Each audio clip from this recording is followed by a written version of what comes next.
We always wonder why someone does what they do. Unfortunately for me, because my mom loved money, she ended up selling me for sex to people that she knew starting from a young age when I was 6 years old.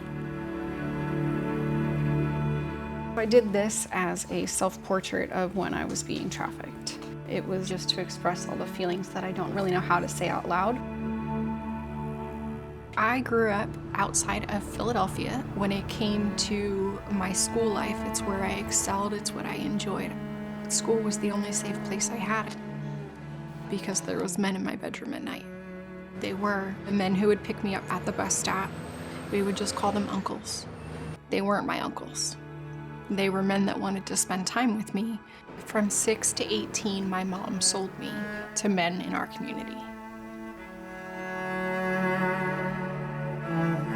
Human trafficking is the exploitation of human beings for either the purposes of commercial sex or forced labor, and the trafficker uses force, fraud, or coercion to actually make money off of that person's back.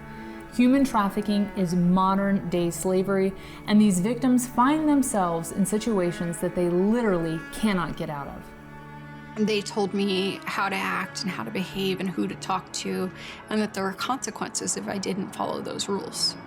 Could look like, if you don't do this, you don't really love me. I'm desperate for my mom to love me, and I was willing to do whatever it took.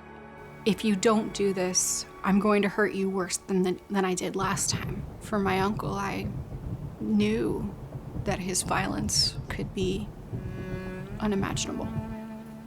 The buyers were stockbrokers, lawyers, doctors, dentists, things with a respectable title, but then also a respectable income. My mom would put me on trains, local cab companies, buses, anything to get from point A to point B to meet the buyers.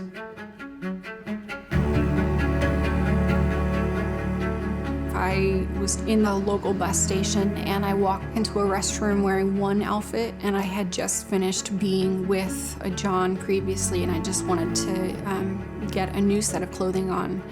I ditched the other clothing in the bathroom trash can. That's not a normal behavior that we would normally see. Paul, a bus driver, he knew something wasn't right. My clothing wasn't right for the weather. Everything was bad, and I was just really sad. And you know what he did? He gave me a sandwich that his wife had packed because I looked hungry. He treated me like a human being.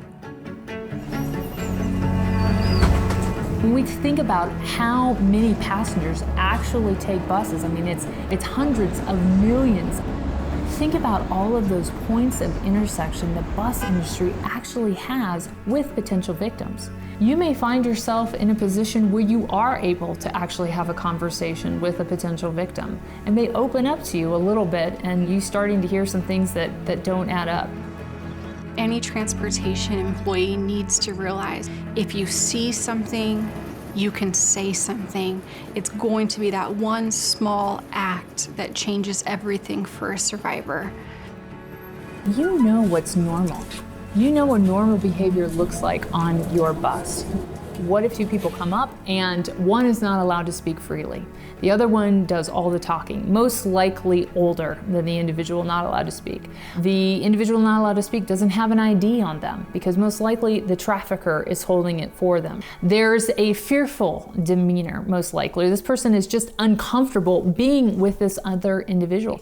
Do you actually see any outward signs of bruising? Traffickers won't necessarily always be sitting by their victims. It could be behind them, it could be to the side, somewhere else in the bus, and yet they're obsessively watching them. They're controlling that person through bodily cues. What if you work in a terminal and you notice day in and day out, or even weekly, right, that there's a car that comes and the person that comes and is kind of strolls the terminal never really gets on to ride a bus, but instead that individual is always approaching young girls, girls that look a little out of place, girls that look potentially vulnerable. And this individual is always coming up and talking to the girls. And even at times, he's gotten the girls to come with him. And so paying attention for those signs of pimp control is absolutely key if you're a terminal employee. I truly believe that knowledge is what's going to make the difference. If the only thing you do is become trained and knowledgeable and understand that human trafficking even happens, so many people actually think it's a myth. I'm here to tell you that I lived it, I survived it, and no other human being should have to go through it. And so I hope that by watching this today, that you would say, enough is enough, and I'm tired of human beings being sold.